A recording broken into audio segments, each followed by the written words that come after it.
अच्छा तो बच्चों, हमने लास्ट टाइम क्लास में डिस्कस किया था कि आज हम लोग न्यूट्रलाइजेशन रिएक्शंस को पढ़ना शुरू करेंगे। राइट। तो मैंने कहा था हम पहले जनरली न्यूट्रलाइजेशन रिएक्शन में क्या होता है ये देख लेते हैं। ठीक है। यस। यस। तो हम सबसे पहले एक प्रॉपर एसिड लेते हैं और प्रॉपर प्रॉपर अल्कली ले लेते हैं।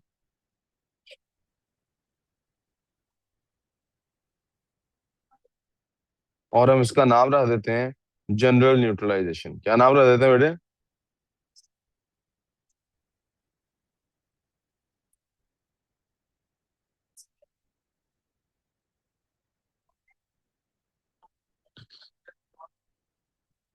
बेटे, आपको पता होना चाहिए कि हम जब भी जनरली एसिड और बेस का रिएक्शन लेते हैं तो could you please excuse me for just one second. Fahad, बात सुनो। अच्छा। फाहद, फाहद यार, ये फोन सुनना है आपने? उनको बोलना से क्लास में है, थोड़ी देर में से सलमान कॉल बैक करते हैं। मुझे दे देना वापस। अच्छा जी। जनरली हम लोग क्या करते हैं, प्योर एसिड तो हम लोग इस्तेमाल कर ही नहीं सकते। तो हम एसिड भी कौन सा इस्तेमाल करते हैं? जो एक्वस होता है, यानी पानी में डिजोल्व होता है।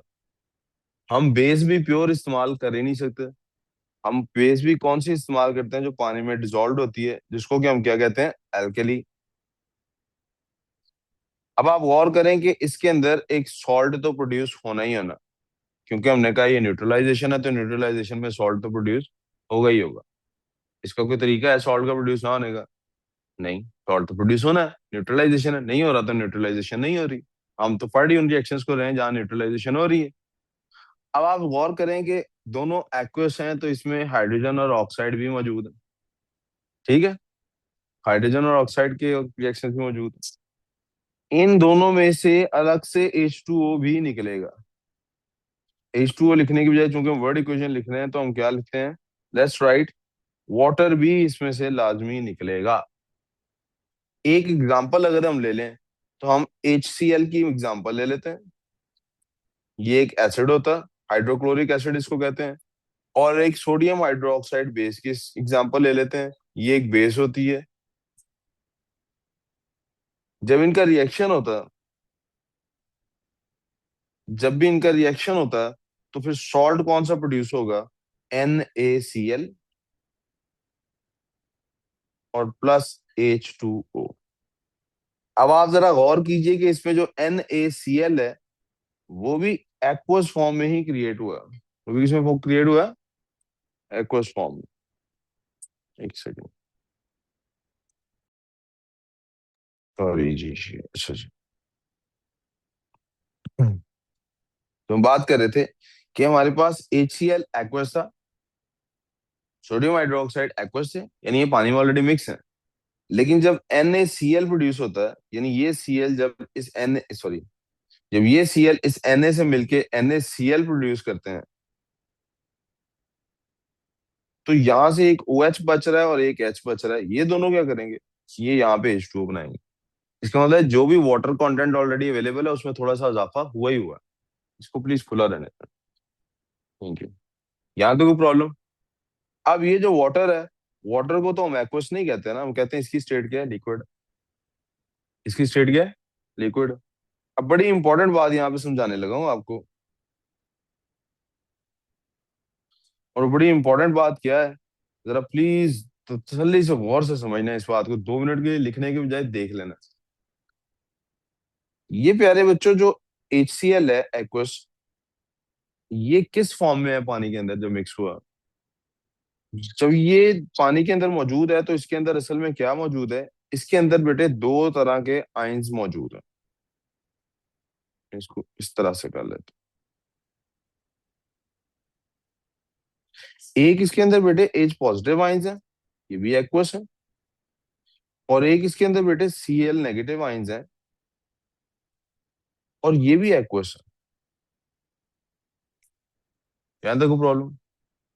ये जो NaOH है बेटे, इसके लिए कलर डिफरेंट यूज कर लेता हूं। ये भी हमारे पास एक्वस फॉर्म में है, तो फिर इसमें भी दो तरह के आयंस मौजूद हैं। एक इसके अंदर सोडियम के पॉजिटिव आयंस हैं और ये भी एक्वस है, यानी पानी में मिक्स्ड है। और एक OH नेगेटिव आयंस है और ये भी एक्वस। यहाँ तक प्रॉब्लम।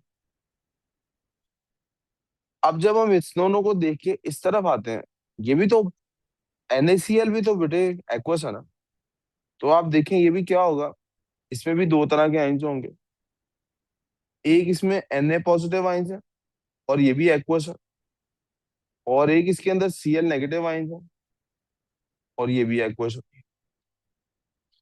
और जो पानी है वो खुद भी तो आयनाइज हुआ होगा ना। पानी कौन सा आयनाइज नहीं हुआ हुआ। तो जो पानी आयनाइज हुआ हुआ है, let's use another colour for it, वो कौन कौन से आयन की सूरत में मौजूद है हमारे पास। एच पॉजिटिव आयन, जो कि एक्वस तो नहीं, अब लिक्विड कहलाएंगे। या OH नेगेटिव आयंस, ये लिखना नहीं है अभी आपने, आपको पता है ना, क्योंकि मैंने कुछ चीज इसमें से मिटानी होगी। और ये भी लिक्विड फॉर्म। जब ये है ही लिक्विड फॉर्म में, तो हम उस पानी की बात कर रहे हैं जो न्यूट्रलाइज हो गया है, इसके लिए हम कोई भी आयनाइजेशन नहीं लिखते, हम लिखते हैं H पॉजिटिव और Cl नेगेटिव। ये सब क्या है, किस फॉर्म में, इसको इकट्ठा लिख लेते हैं। ये जनाब हमारे पास H2O लिक्विड की फॉर्म में आ गया। यहाँ तो कोई प्रॉब्लम। पता नहीं क्यों मुझे लगता है कि मैं आपको अच्छा इसी तरह करता हूँ। जो चीज समझानी है वो इसी तरह समझ आएगी। यहाँ तो कोई कंफ्यूजन है, वो भी H पॉजिटिव और OH नेगेटिव है, वो भी H पॉजिटिव और OH, लेकिन वो मिलके क्या बन चुके हैं, लिक्विड बन चुके हैं। अब आप जरा गौर करें, do you guys remember oxidation number क्या होता है। व्हाट इज ऑक्सीडेशन स्टेट और ऑक्सीडेशन नंबर, हमने कहीं किसी साइड नोट में डिस्कस किया। किसी को याद हो। नहीं याद। Addition of oxygen. नहीं, ऑक्सीडेशन नंबर या ऑक्सीडेशन स्टेट की बात हो रही है। ऑक्सीडेशन लफ्ज हमने आप ऑक्सीडेशन की बात कर रही हैं कि ऑक्सीडेशन क्या होता है, और ऑक्सीडेशन क्या होता है, एडिशन ऑफ ऑक्सीजन होती है, यस। लेकिन ऑक्सीडेशन नंबर या ऑक्सीडेशन स्टेट भी कोई चीज होती है। यहां पर मैं उसको आपको दोबारा लिखवा देता हूँ।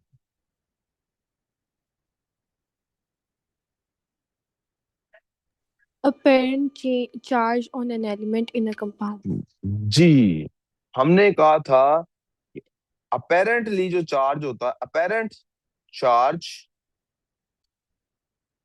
On an in element, on an element या ऑन एन एटम, एलिमेंट लिखते हैं, on an element in a compound, in a neutral compound.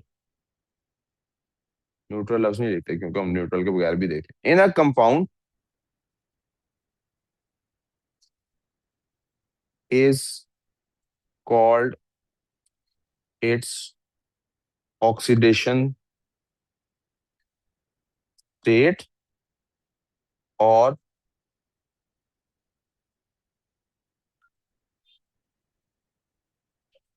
Oxidation number.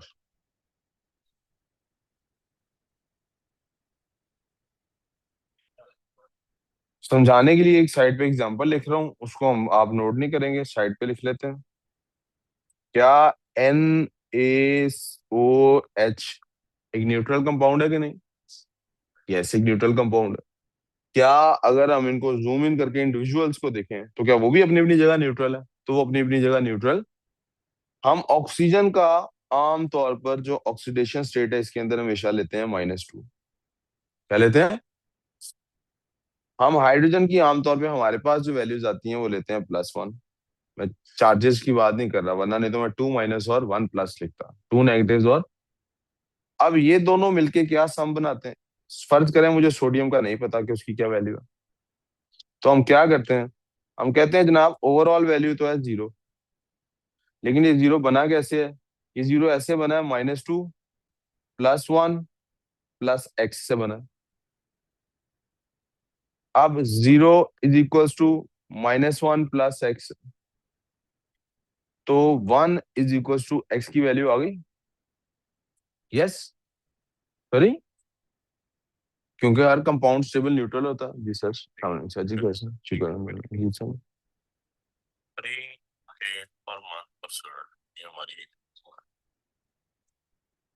ये नहीं पता क्या, अच्छा कुछ दो चीजें चाहिए सर, टाइम टेबल और मंथली बजट प्लान। किसके मुताबिक है बोला, मुझे समझ नहीं। दो चीजें ना। टाइम टेबल तो हमारे पास बना हुआ है ना। जी जी। वो कब सेंड करना है ये? अभी सेंड करना है तो अभी तो वो उनको क्या, मेरे पास हार्ड कॉपी में वो टेबल सा जैसा बना होता है वैसा तो नहीं बना हुआ, जैसा हम ग्रुप में भेजते हैं वही बना हुआ है। भेज दें आप, फिर उसमें मुझे क्या मसला। हाँ जी। कोई बात नहीं। और ये क्या है? Managing body. उन्हें क्या, ये दोनों चीजें अब इस टाइम तो क्लासेस चल रही हैं, शाम को ही मिल सकती हैं जिस तरह से आप। मैनेजिंग बॉडी आपको पता है सारी लिखने के लिए। हाँ सही है। जी ठीक है, ठीक। जी बच्चे, कंपाउंड ओवरऑल आप देख रहे हैं न्यूट्रल है। कंपाउंड ओवरऑल क्या है? हमेशा हम इस तरह से अननोन की ऑक्सीडेशन स्टेट फाइंड कर सकते हैं। Are we clear on this? Yes और नो?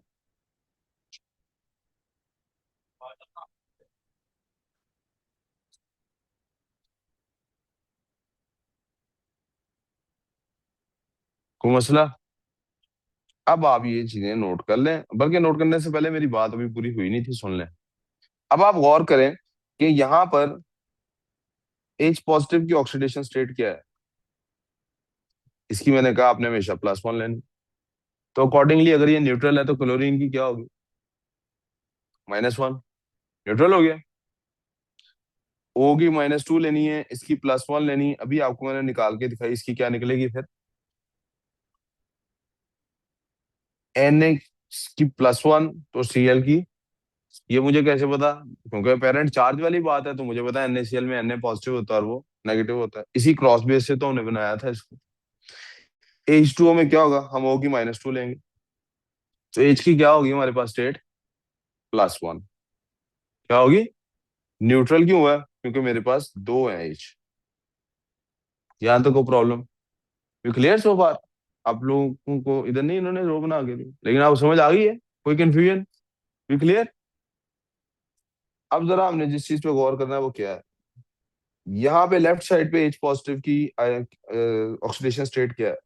दो दफा एच पॉजिटिव नजर आ रहा है ना आपको। एच की +1 है।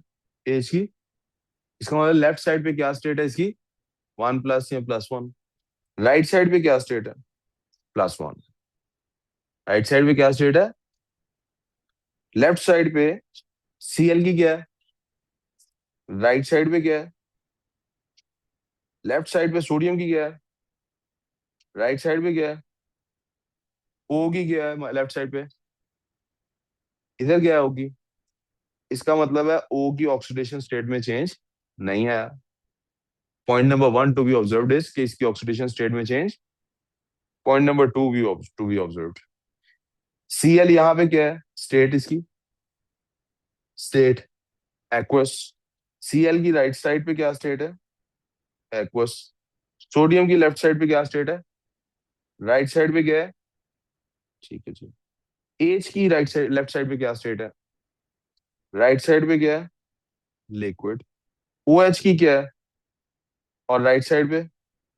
अब आप जरा गौर करें कि इन लोगों के ऑक्सीडेशन नंबर्स नहीं चेंज हुए, लेकिन इनकी जो फिजिकल स्टेट है वो इनमें से कुछ की चेंज हुई है और कुछ की चेंज। यहां तक को प्रॉब्लम? कुछ की स्टेट चेंज हुई है फिजिकल, और कुछ की फिजिकल स्टेट चेंज नहीं हुई।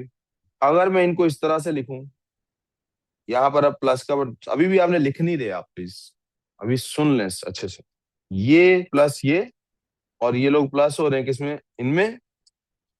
तो यहाँ बन क्या रहा है? दिस प्लस जो ये राइट साइड पे हमारे पास बन रहा है। अब जो लोग ऐसे हैं जिनकी ना स्टेट चेंज हुई है ना, जिनकी ना स्टेट चेंज हुई है ना ऑक्सीडेशन नंबर, जिनकी ना ऑक्सीडेशन स्टेट चेंज हुई है ना फिजिकल स्टेट चेंज हुई है, उन लोगों को हम कहेंगे वो लेफ्ट साइड पे हो या राइट साइड पे हो, कोई फर्क उन पे नहीं पड़ा। Let's cross them out. इनके ऊपर कोई चेंज नहीं आया। यस। अब जो बच गए हैं उनको जरा लिख लेते हैं। कौन बच गया हमारे पास? हमारे पास बच गया बेटे एच पॉजिटिव, जो यहाँ पे क्या था? एक्वस था। हमारे पास इधर से बच गया बेटे ओ एच नेगेटिव, जो यहाँ पे क्या था? एक्वस था। और हमारे पास इस तरफ क्या आ गया, H2O, जो कि क्या है, यहाँ देखो प्रॉब्लम, ये जो हमने बनाया बेटे,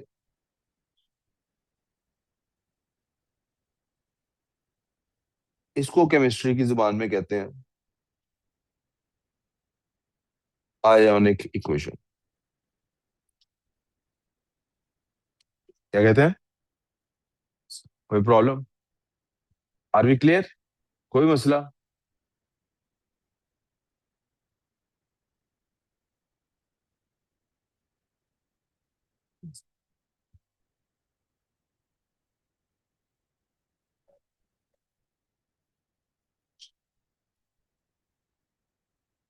अब क्या ये हर रिएक्शन में यही निकलेगी, या ऐसा होगा कि डिफरेंट रिएक्शंस में ये डिफरेंट निकला करेगी? डिफरेंट रिएक्शंस में डिफरेंट निकला करेगी ना।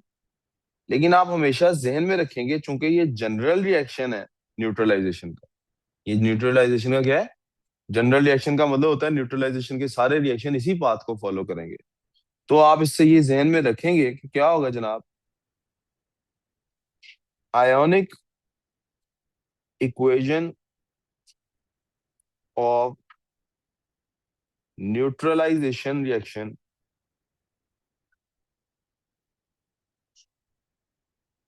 इज ऑलवेज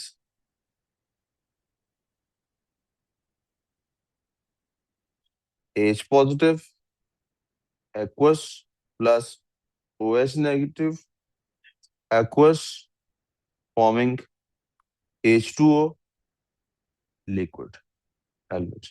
अब आप लोग लिख लें, लिख लें, फिर मैं आगे काम करता सर, हूँ जी। हमें किसी भी रिएक्शन में स्टेट्स का कैसे पता चलेगा?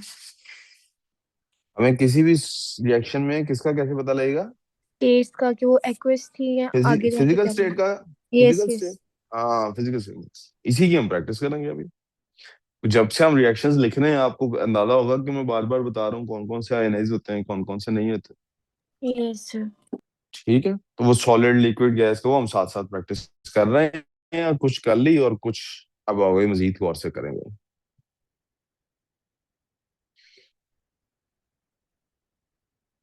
ये लिख लें जल्दी से, तो एक छोटा सा और साइड नोट लिखा के, will be done with ionic equation. आपको पेपर में ये भी 2 मार्क्स का क्वेश्चन अक्सर आ जाता है कि कोई रिएक्शन दिया होता है और कहा जाता है उसकी आयोनिक इक्वेशन लिखें। कौन सी इक्वेशन लिखें? और आप जहन में क्या रखेंगे, अगर वो सॉलिड है, सॉरी, अगर वो न्यूट्रलाइजेशन है तो उसकी आयोनिक इक्वेशन यही याद कर लें, कोई याद करने की जरूरत है। और अगर वो न्यूट्रलाइजेशन रिएक्शन नहीं है, तो फिर जैसे मैंने ऊपर बनाया अभी रिएक्शन, आप ऐसे रिएक्शन बना के आयोनिक इक्वेशन निकाल लेंगे। आप देखेंगे किसकी स्टेट फिजिकल या ऑक्सीडेशन चेंज हो रही है, उसको आप आयोनिक इक्वेशन में इंक्लूड करेंगे, बाकियों को इंक्लूड नहीं करेंगे। और याद रखेंगे, आयोनिक इक्वेशन भी हमेशा बैलेंस्ड होती है, इसलिए हमें यहाँ पर 2 लिखना चाहिए।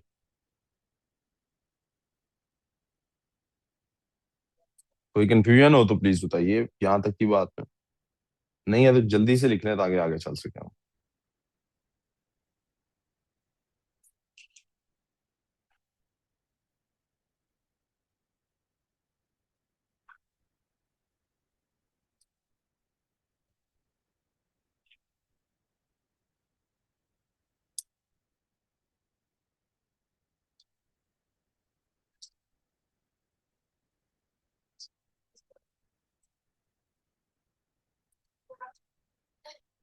चले आगे। Thank you.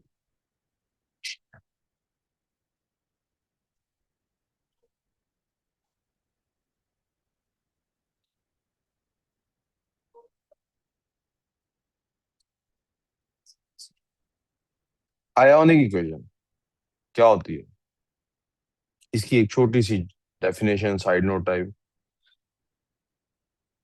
The equation, the chemical equation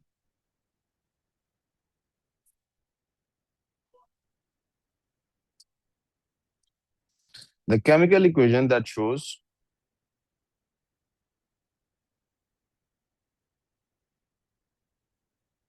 only the ions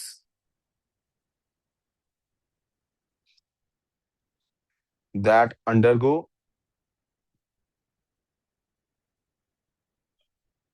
a change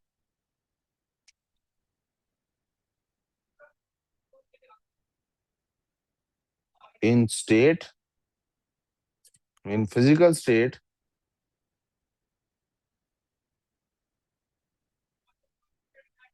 or oxidation number.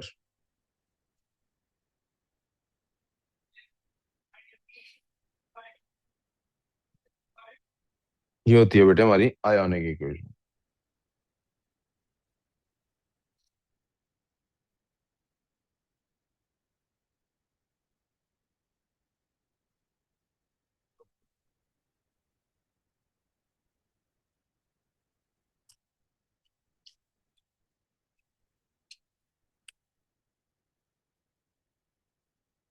लिख लिया जी।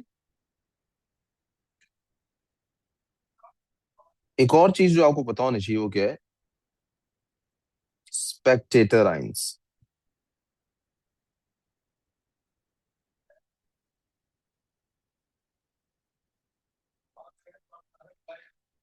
The ions that do not undergo a change in their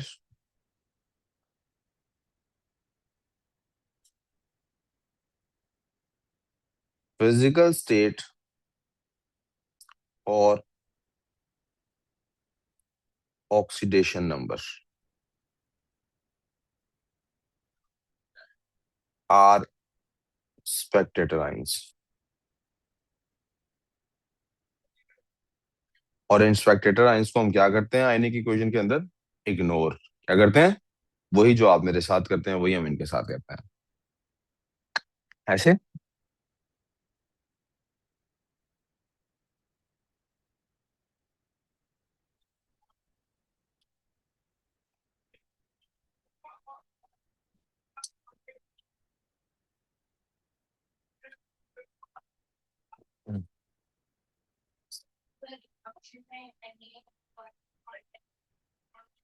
yes, ऊपर वाली में ये दोनों क्या हैं? Spectator ions. ये क्या है? Spectator ions. ऐसा करते हैं इनको हाईलाइट ही कर लेते हैं। इससे पहले बैलेंस करने के लिए ना, इधर दो एच है। किधर दो हैं? तो यार so much, I am so thankful to you. मैंने कितनी फालतू गलती की। मैंने इस बात का ध्यान ही नहीं दिया। हैं, क्या कर रही है? स्पेक्टेटर आइंस, यही इनको ही हाईलाइट करने लगा हूँ।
ठीक है प्यारे बच्चों। अब कुछ रिएक्शंस हैं एसिड्स के इसी तरह के जनरल के, मैं लिख देता हूँ आपके सामने। आप लोग हेल्प कीजिएगा। कैसे कि आप लोग मेरे से पहले बोलने की कोशिश कीजिएगा कि अच्छा सर यहाँ पे ये होना, यहाँ पे ये होना, यहाँ पे होना। एक मैंने आपके सामने ये लिख दिया। सबकी आईने की इक्वेशन चूंकि सेम ही बनती है, मैं सबकी आईने की इक्वेशन बार बार नहीं लिखूंगा। आप खुद आपके पास लेकिन सलाहियत होनी चाहिए बनाने की। दूसरा जनाब, हम HCl का रिएक्शन लिख लेते हैं।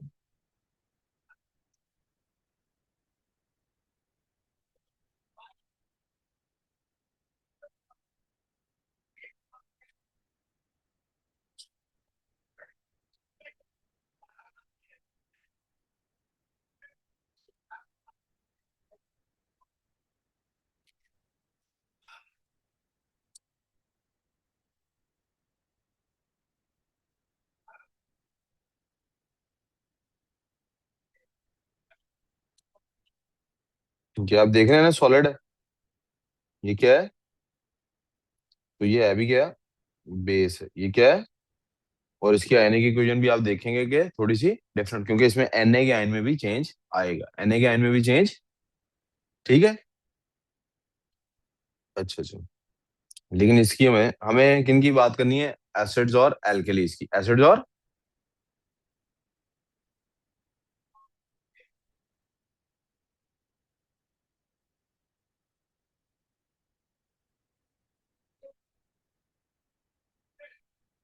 नाइट्रिक एसिड इसको कहते हैं। For those of you who don't know, this is called nitric acid.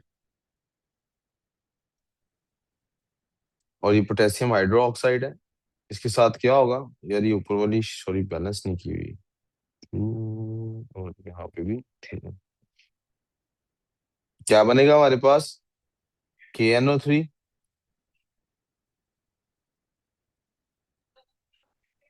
H2O liquid. आप देख सकते हैं इसकी आयोनिक इक्वेशन उसी तरह से जैसे ऊपर वाले की, वैसी ही आयोनिक इक्वेशन बन जाएगी।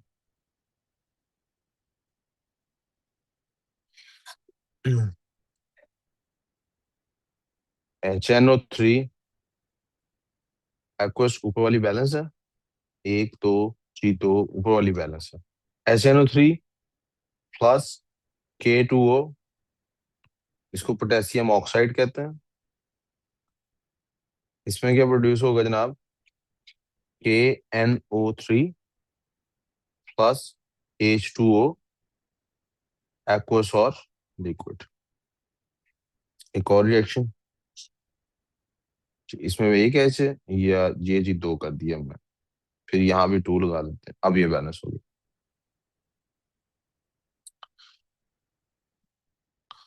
नंबर 5 है जनाब H2SO4। For those of you who don't no, दोनों रिएक्शंस इसके इधर ही लिखते हैं भाई, इधर ही लिखते हैं।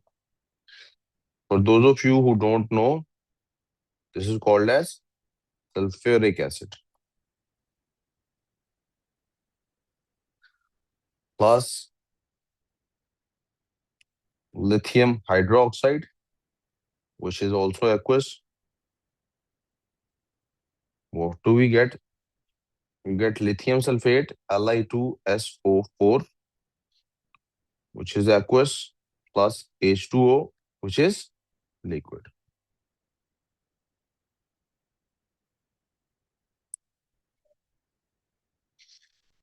इधर यकीनन टू लगाना पड़ेगा इसको बैलेंस करने के लिए।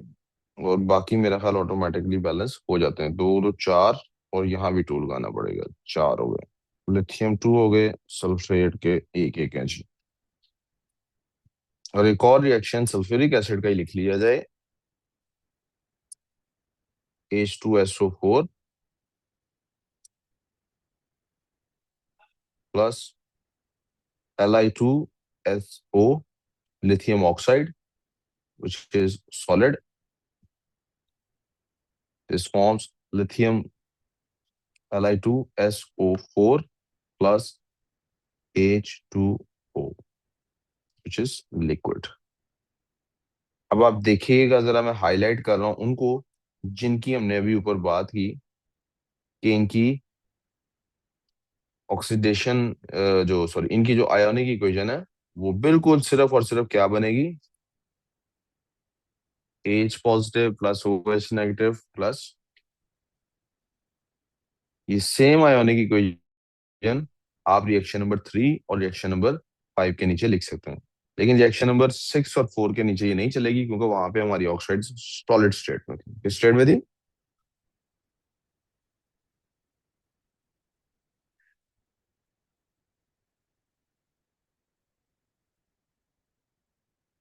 कोई प्रॉब्लम भी?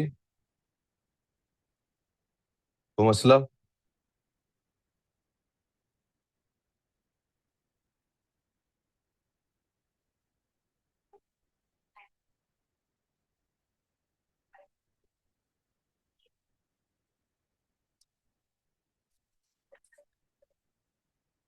क्या? लिख लेंगे तो अच्छी बात है, नहीं भी लिखेंगे तो मैंने हाईलाइट कर दी, वहां से ध्यान में रखेंगे। गुड।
हाँ जी मैडम, ठीक है।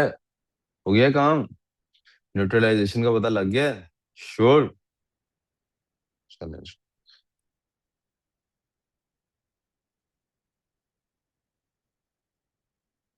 अब जरा बात कर लेते हैं स्पेशल न्यूट्रलाइजेशन रिएक्शंस की।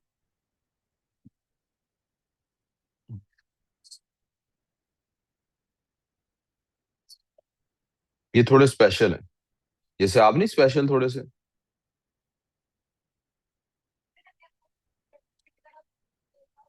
केमिस्ट्री की जगह तो क्या होगा? नहीं, आप आगे ए लेवल में नहीं केमिस्ट्री ले सकती ना फिर। हम्म।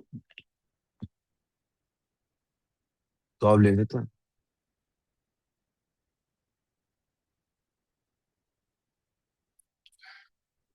बायो, फिजिक्स और कंप्यूटर। जो इंटरनेशनल लॉज है ना, इंटरनेशनल रूल्स हैं, उनके मुताबिक कोई प्रॉब्लम नहीं है। लेकिन जो पाकिस्तान के रूल्स है ना, उसमें प्रॉब्लम है। पाकिस्तान वाले कहते हैं कि आपने ओ लेवल पे, एक्चुअली मैट्रिक लेवल पे, वो कहते हैं आप बायो और कंप्यूटर में आपस में चूज कर सकते हो। तो आपकी इक्विवेलेंस नहीं बनेगी। अगर आपने हायर स्टडीज पाकिस्तान में करनी है, अंडर ग्रेड प्रोग्राम पाकिस्तान में पढ़ना है, फिर आप नहीं ऐसे कर सकते। फिर आपको बायो और सीएस अगर आप दोनों लेते हैं तो दोनों में से एक सब्जेक्ट एडिशनल सब्जेक्ट काउंट होगा। केमिस्ट्री की जगह थोड़ा सा जहर ले लें आप। हम्म। कोशिश करते हैं, जहाँ समझ नहीं आई वहां। आप मुझे कोई बात देखे ना, अब आप आपस में गुप्पे मारती रहेंगी तो क्या समझ आए? घर जाके पढ़ने से भी समझ नहीं आती। अच्छा, एक काम किया करो, जो चीज समझ ना आया करे ना, उसको अंडरलाइन किया करो, सर्कल बनाया करो उसके गिर्द गिर्द। और अगले दिन आया क्या करो, सर अब आज आगे नहीं पढ़ना, पहले पिछला समझाए। वही बात, मैं तो कल अभी मैंने आपको कहा कि मैं सोच रहा हूँ कि ये टॉपिक खत्म करके मैं आगे ना पढ़ाऊँ। मॉक्स तक सारा जीरो से दोबारा पढ़ा देता हूँ। सारे टॉपिक्स रिव्यू करा देता हूँ।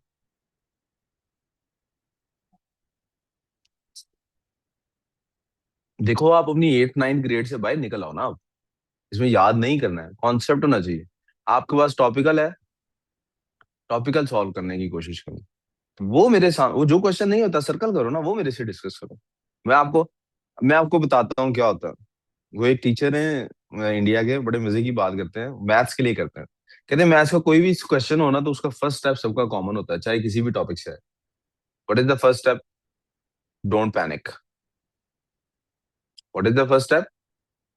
क्योंकि क्वेश्चन देख के लगेगा पता नहीं क्या आ गया है। मैंने तो सारी जिंदगी असगर के बारे में पढ़ा है, सवाल असलम के बारे में आ गया। परेशान हो जाता है बंदा। पहली बात, डोंट पैनिक। नंबर टू, अगर आपके अच्छे टीचर हैं, अच्छे टीचर से यहाँ मुराद मैं नहीं हूँ, अच्छे टीचर से मुराद है कोई भी ऐसा टीचर जिसने क्या किया है, आपको सिलेबस कंप्लीट पढ़ाया, सिलेबस कवर कराया, चीजें सारी पढ़ाई हैं, और जैसे जैसे टॉपिक पढ़ाया तब तब आपको समझ आता रहा। तो फिर स्टेप टू क्या है? Realise that you know everything that you need to know. Because if there is something that is there that you shouldn't be knowing and it is been asked in question, तो फिर that is automatically awarded to you as mark. So try to realise you already know everything. पहला था don't panic, दूसरा था आप try to do whatever is possible in front of you. ऐसे ही chemistry में होता। देखो, इस तरह तो नहीं पेपर में सवाल आएगा कि एसिड बेस का कोई रिएक्शन लिख के दें। एक रिएक्शन लिखा होगा और आपको आइडेंटिफाई करना होगा ये एसिड बेस की न्यूट्रलाइजेशन हुई है कि नहीं हुई, ऑक्सीडेशन स्टेट में चेंज आया कि नहीं आया। तो आपको मैंने ऑक्सीडेशन स्टेट निकालनी बता दी ना, आप उसको अप्लाई करेंगे। पहले 4 5 दफा आपको रफ वर्क एक्स्ट्रा करना पड़ेगा उसको सॉल्व करने के लिए। छठी सातवीं आठवीं दफा जाके वो आपके हाथ पे ऐसे बैठ जाएगा जैसे मसला ही कोई नहीं। What you expect as a student, that is my presumption, हो सकता है आपका केस डिफरेंट हो। But you as a student, यानी मैं देखता हूँ स्टूडेंट कम्युनिटी क्या समझती है। वो समझती है कि शायद हमें जितनी आसानी से सर ने पढ़ा दिया ना, हमें पढ़ते हुए भी उतनी आसानी से समझ आ जाना। नहीं बेटे, सर ने ये काम समझने में 30 साल लगाए हैं। आपको ऐसे 30 मिनट में समझ आ जाएगा। You need to recall it again and again and again and again. मैंने बार बार प्रैक्टिस की है ना, तब मुझे ये चीजें। और अभी भी आप देखती नहीं, अभी आपने टू की गलती नहीं निकाली मेरी। इतनी प्रैक्टिस के बाद गलती हर किसी से हो जाती है। ओवर कॉन्फिडेंस में बंदा तेजी में ना जरा आगे, हानू तो सारा कुछ आंदा है। चल पड़ता है, ठीक है। उतनी मेहनत से नहीं होना जितनी मेहनत से आपने पिछले साल ले ले ली है। उससे ज्यादा ही मेहनत लगनी है। हाँ, ये तो उसके लिए मेरे पास आइंस्टाइन है। मैं doesn't like maths but can't do without it if you interested in physics. ठीक है।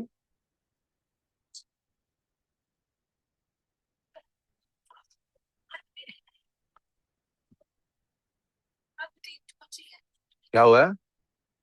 अच्छा चलें, एक काम करते हैं, यहीं पे क्लास को 1 मिनट के लिए रोक लेते हैं। अच्छा आप जरा गौर से समझो ना, इधर देखो। पहली बात यह है कि इनको स्पेशल न्यूट्रलाइजेशन रिएक्शन क्यों कहते हैं। न्यूट्रलाइजेशन क्या है कि आप एसिड प्लस बेस होगी, एसिड प्लस एल्कली होगा, और आपके पास उसके बाद एक सॉल्ट क्रिएट होगा, और सॉल्ट के साथ क्या क्रिएट होगा भाई रोहान? वाटर। क्या क्रिएट होगा? इनको स्पेशल क्यों कहा जा रहा है? आपको याद है कि मैंने कहा था कि बाज लड़के होते हैं उनमें हल्की हल्की लड़कियों वाले टच होते हैं, याद है? और बाज लड़कियां होती हैं उनमें हल्का हल्का लड़कों वाला टच होता है, क्योंकि खुशदिल। इसको क्या है ये देखो ना, जब सुन ही नहीं रहा मुझे तो क्या समझ आएगा? कहते जी सर। क्या ऐसा हो जाता है ना, कोई बंदा होता लड़का है लेकिन उसमें हल्का हल्का लड़की वाला टच आता, और कोई होती लड़की है लेकिन उसमें हल्का हल्का लड़के वाला टच। मैं उनकी बात नहीं कर रहा जो अपने आप को कन्वर्ट इस पैरों में कर लेते हैं, उनकी बात कर रहा हूँ जो अपने आप को प्रॉपर मर्द समझते हैं, लेकिन कोई एक आधा स्टाइल उनका होता है, कोई एक आधी आदत, कोई कोई एक आधी अदा। हाँ। जी जी जी जी मुझे पता है। जी जी मुझे पता है। और कोई ना कोई लड़की होती है ऐसी, लड़की होती है प्रॉपर, लेकिन कोई एक आधी अदा उसकी लड़कों वाली होती है। इसी तरह बेटे हमारे पास सॉल्ट्स होते हैं। What are salts suppose to be? Neutral, they are suppose to be. लेकिन सॉल्ट्स के अंदर भी एसिडिक और बेसिक कैरेक्टर होता है। सॉल्ट्स के अंदर भी एसिडिक और बेसिक कैरेक्टर होता है। फॉर एग्जाम्पल, हमारे पास एग्जाम्पल है, मैं आपके सामने कुछ 6-7 रिएक्शन लिखवाऊंगा। उन रिएक्शंस में आप देखेंगे कि हम देखेंगे कुछ बिहेवियर ऐसा है सॉल्ट्स का जो सॉल्ट्स को नहीं दिखाना चाहिए। प्लीज, मिसाल के तौर पे हमारे पास, हम यहाँ पे कैसे बना लें, टेबल बना दें कि ऊपर नीचे कर लें? Carbonates, base. यार ये इधर मिसाल के तौर पे हम ऐसा करते हैं, टेबल ही बनाते हैं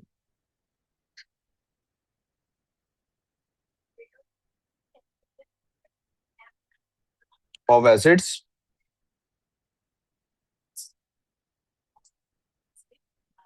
of basis.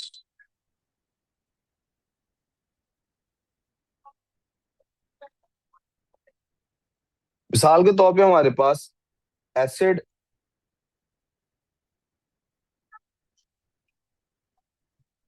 Plus metal carbonate जब भी रिएक्ट करते हैं, प्लीज तवज्जो, और metal carbonates behave generally as basic salts. कैसे बिहेव करते हैं? बेसिक सॉल्ट्स के तौर पे। जब भी एसिड और मेटल कार्बोनेट मिलता है, तो एक तो जनरल रिएक्शन में मैं बताया था सॉल्ट प्लस वाटर बनेगा, लेकिन एक और चीज क्या बन जाएगी, दैट इज CO2। क्या बन जाएगी? मैंने जान के CO2 लिखा है कार्बन डाइऑक्साइड वर्ड की बजाय, ताकि आपके जहन पे ये इम्प्रिंट हो जाएगा, कार्बन डाइऑक्साइड जरूर बननी है साथ। ठीक है, एग्जाम्पलरी रिएक्शन देख लेते हैं।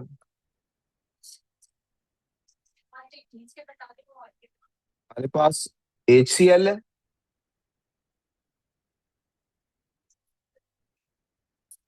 HCl आपको मैंने बताया था एक्वस फॉर्म में हम लेंगे, प्लस कैल्शियम कार्बोनेट है, CaCO3, ये भी एक्वस फॉर्म में हम लेते हैं। तो हमारे पास बनता क्या है?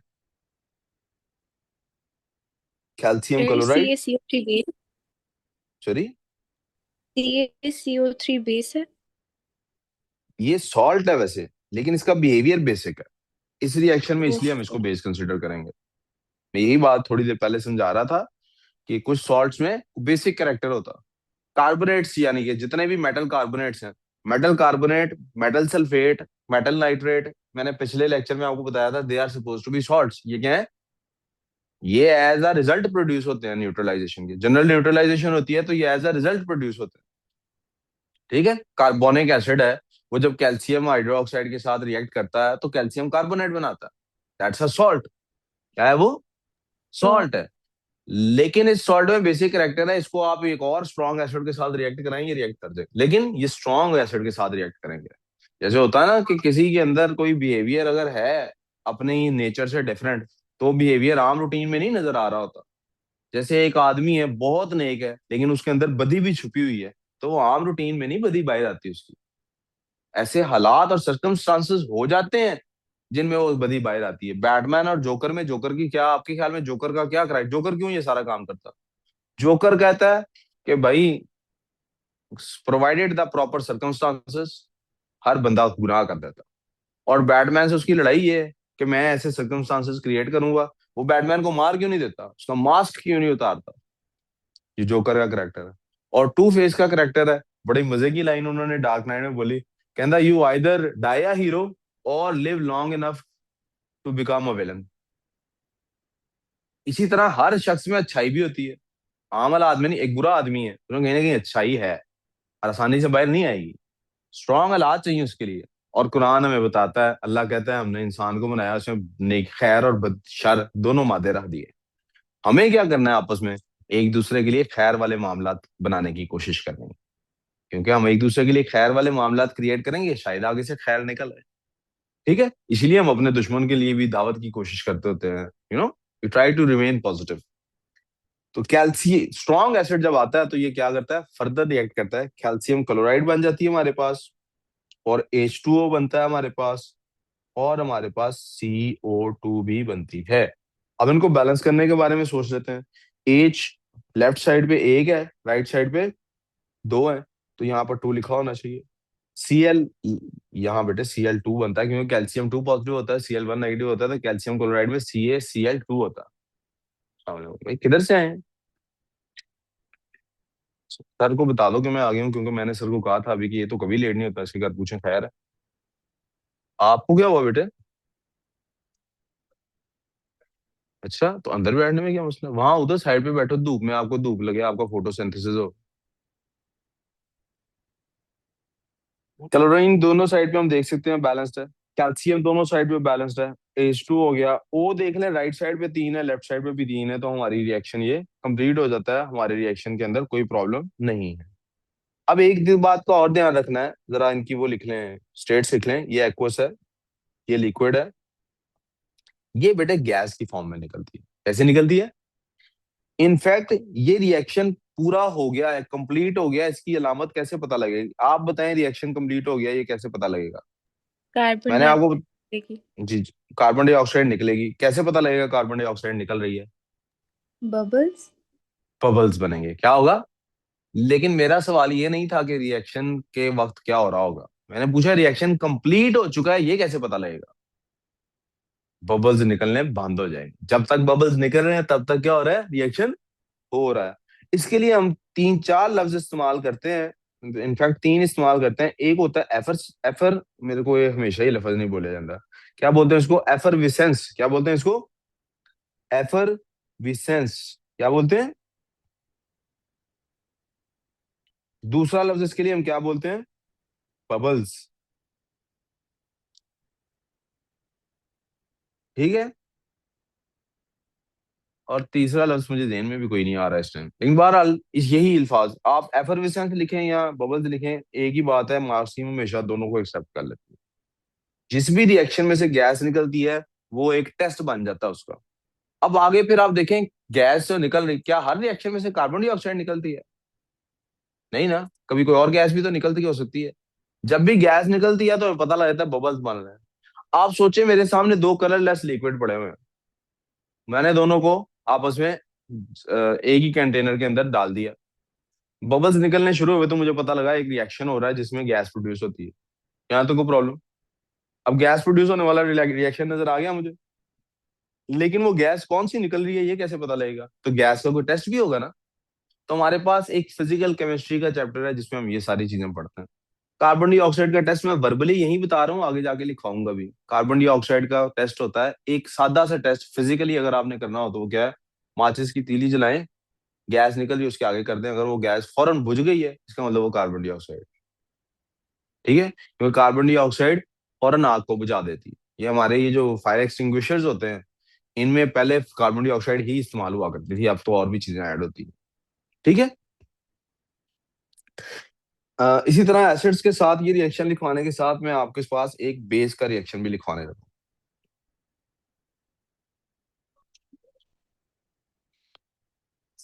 मेरा ख्याल है कार्बोनेट के रिएक्शंस तीनों लिखवा, हाँ एक बेस का रिएक्शन लिखवाता हूँ। बेस के रिएक्शन में ये होता है बेटे, हाँ बेटे, ये जो थोड़ी सी बात आप करें ना ये ना करें, इसकी बजाय सिर्फ सोचे मैंने अभी तक क्या बताया ताकि अब्सॉर्ब हो जाए। अल्कली प्लस, इसमें कौन सा सॉल्ट है जो थोड़ा सा एसिडिक बिहेवियर दिखाता है? That is ammonium salt. कौन सा सॉल्ट है? Ammonium salt. इससे हमेशा क्या प्रोड्यूस होता है? ऑफ कोर्स एक मेटल सॉल्ट प्रोड्यूस होगा, जैसे पहले एक मेटल सॉल्ट प्रोड्यूस हुआ था। इधर मेटल लफ्ज लिखना क्यों जरूरी था? क्योंकि हम ऑलरेडी जो अमोनियम सॉल्ट यूज कर रहे हैं वो अमोनियम सॉल्ट मौजूद है। हमने लास्ट टाइम पढ़ा था, सारे मेटल्स के सॉल्ट्स पढ़े थे, एक सॉल्ट एंड पे पढ़ा था कौन सा? अमोनियम का, जिसमें हमने कहा था अमोनिया गैस जो है वो एज अ बेस रिएक्ट करती है। इसमें भी प्लस वाटर प्रोड्यूस होगा। इसमें एक और चीज होगी जिसको कहते हैं अमोनिया गैस। क्या कहते हैं? इसका नाम इसलिए लिख रहा हूं क्योंकि मैं चाहता हूं कि आपको इसका नाम याद हो जाए, और इसका फॉर्मूला भी साथ लिखूंगा जैसे उधर कार्बन डाइऑक्साइड का लिखा था, ताकि आपको पता लग जाए ये अमोनिया गैस।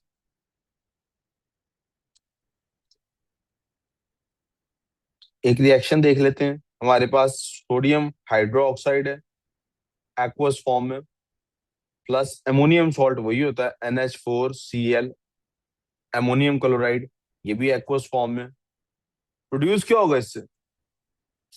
मेटल सॉल्ट कौन सा? सोडियम क्लोराइड, जो कि एक्वस फॉर्म में होगा, प्लस H2O जो कि लिक्विड होगा, और प्लस NH3 गैस। यहां तक कोई प्रॉब्लम?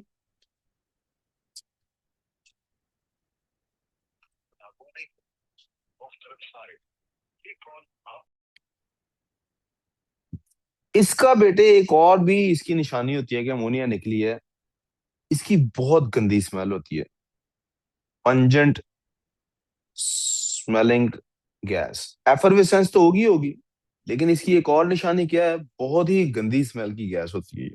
बहुत बुरी स्मेल आती है इसमें। यहां तक कोई प्रॉब्लम? We clear? अब दो दो और रिएक्शंस। यहाँ भी क्या, वही उसूल वही कानून। It has to be a very strong alkali, बहुत स्ट्रॉन्ग एल्कली होनी चाहिए जो इस सॉल्ट में से कोई ऐसा एसिडिक कैरेक्टर बाहर निकाल सके।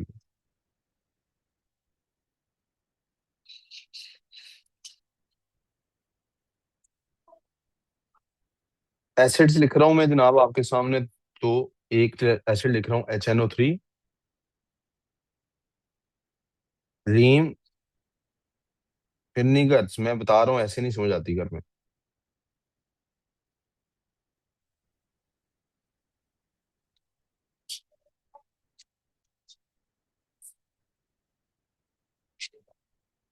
मैग्नीशियम कार्बोनेट,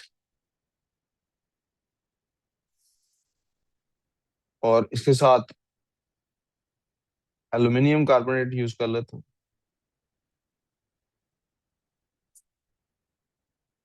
कोई भी कार्बोनेट हो, लफ्ज कार्बोनेट से जहन में बिठा लें। क्या लफ्ज है? कार्बोनेट। कौन सी गैस निकलनी चाहिए? Carbon dioxide. उधर लफ्ज क्या है? Ammonium chloride. कौन सी गैस निकलनी चाहिए? अमोनिया। समझ आ गई बात? तो क्या प्रोड्यूस होगा हमारे पास? मैग्नीशियम नाइट्रेट, NO3 ट्वाइस होना चाहिए क्योंकि Mg2 पॉजिटिव होता है और NO3 पे 1 पॉजिटिव होता है, प्लस H2O प्लस CO2। इसमें कौन सा निकलना चाहिए? एल्यूमिनियम सल्फेट, Al2SO4 होना चाहिए क्योंकि SO4 जो है वो 2 नेगेटिव होता है, plus H2O plus CO2। Balancing इनकी देख लेते हैं हमारे पास। H उधर 2 है, यहाँ पे 2 पुट करते हैं। सबसे पहले H को देखना चाहिए। नाइट्रेट के वहां 2 आयन है, 2 हो गए। Mg एक है जी। कार्बन एक है। ऑक्सीजन 2 3 और 3 6 9, 3 3 6 और 3 9। बैलेंस हो गया जनाब। इधर H बैलेंस्ड है, सल्फेट आयन बैलेंस्ड है, एल्यूमिनियम बैलेंस्ड है, कार्बन डाइऑक्साइड भी 4 और 3 7, और उधर भी 4 और 3 7 है जनाब। इसका मतलब क्या है? Strong acids tend to evolve CO2 gas from metal carbonates with effervescence.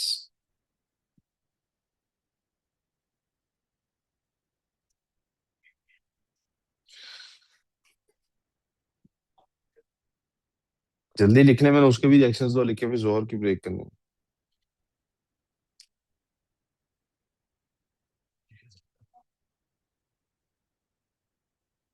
KOH aqueous plus NH4Cl aqueous gives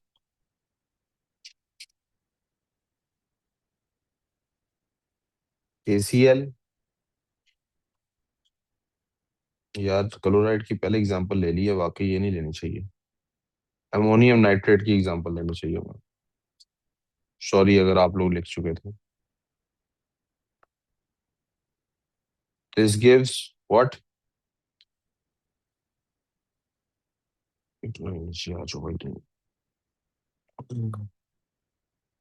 KNO3 aqueous plus H2O plus NH3 liquid और गैस। एक और रिएक्शन लिख लेते हैं जी, लिथियम हाइड्रोक्साइड का। Lithium hydroxide aqueous plus ammonium sulphate NH4 twice होगा इसमें, क्योंकि सल्फेट में 2 नेगेटिव होता है। Gives lithium sulphate Li2SO4 plus H2O plus NH3। ये गैस है जी, ये लिक्विड है जी, ये एक्वस है जी, ये भी एक्वस है जी, और ये हमारे पास रिएक्शंस आ गए। तो यहाँ लिख लेते हैं जी, strong alkalis tend to evolve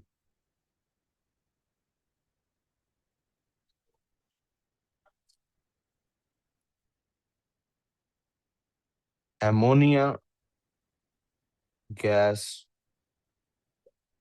from ammonium salts with pungent smell।